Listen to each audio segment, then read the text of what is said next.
Okay, let's just talk about the housing market because I've been seeing comments all over the place saying the housing market is going to crash. We're going to see a huge crash, this and that.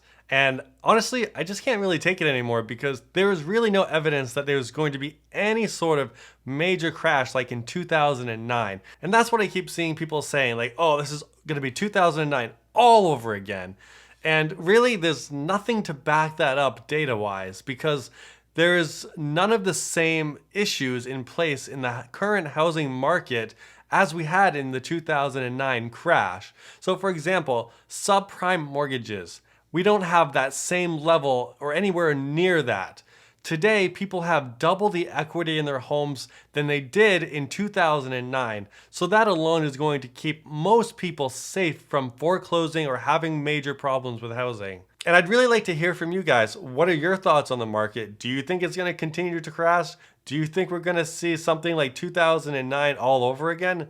Let me know down below and why. What we're seeing right now is just the housing market reacting to the recession that we're currently in and primarily to the insanely high interest rates that we have at the moment. And when I say insanely high, I'm referencing in comparison to what we've had over the last 10 years. And of course, over the pandemic, interest rates got down to like 2.5% for a 30-year mortgage. That was insane. And that also wasn't healthy for the market. So I don't think we should ever probably really get back down to 2.5% again. But should we come down below 7% where we're at today? I think so with the way the housing market is. And yeah, so I think we really need to see interest rates stabilize so that the market can adjust properly. Because right now, and over the last year, we haven't really known how high interest rates are going to go. So everyone has just been standing back, waiting to see what's going to happen. And I think that's pretty understandable. The problem right now is that people that were looking to buy a house back when interest rates were half or less what they are today, they no longer can afford anything near what they could back then. So that obviously has been a huge problem for them with being able to buy a house. But what I really want to drive down is there is no expectation that the housing market is going to crash like 20 or 30%. Are we going to continue to see some adjustments because of interest rates? Yeah, I think that's fair. I mean, I think we probably got a large way through that adjustment already. And for example, prices have come down, a fair amount, maybe 10% in some markets, probably more in others, less in others as well. It really depends on where you are. But just from my own experience, in the Boston area, prices have kind of stabilized and even gone down some, especially for multifamily real estate. Single family real estate is still pretty hot.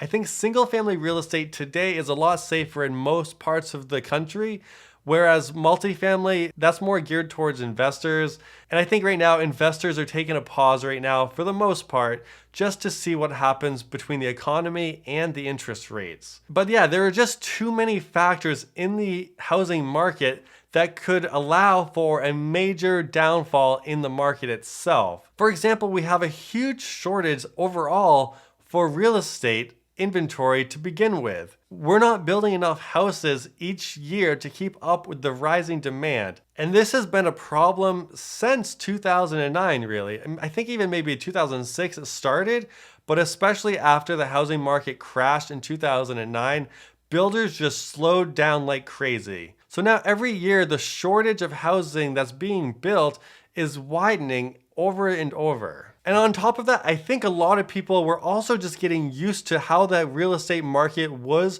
during the pandemic when interest rates were low as hell and people were out there buying. I think a lot of people were expecting that, oh, you're going to get 20 offers on the house the first day it's on the market. You're going to have bidding wars back and forth.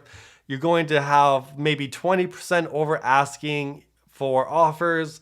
Things like that. Those things were very abnormal in the market. That is not how the market was before. And honestly, that was also very unhealthy for the market. People were bidding up houses, paying way too much for the house just because they didn't want to lose out. But now that people have had time to sit back and realize, maybe they were going too crazy then, people are starting to get back into more of a normal mindset with buying real estate. Because we didn't know how high the market was going to go. And I think a lot of people just thought it was going to continue going up. And while it is true, the market will always continue to rise in the long term, short term, obviously, we've had a bit of a bump because of the economy and interest rates, as I mentioned before. And to be honest, for most people, if you're looking to buy a house for any reason, whether it's investment or to live in as your primary residence, as long as the numbers make sense, you can still buy a house today. Sure, you might not see the kind of appreciation you were hoping for, but over the long term, if you're planning to keep it for, I don't know, 5, 10, 15 years, you're obviously going to still make money on it. And if it comes down to whether you are renting or if you're buying a house, obviously in most cases it makes sense to buy if you're staying there long term, because you can always refinance the house to get a lower interest rates when rates do come down. And at the end of the day, home ownership is what a lot of people strive to have in America. But yeah, that's my thoughts on the housing market. Thanks for watching.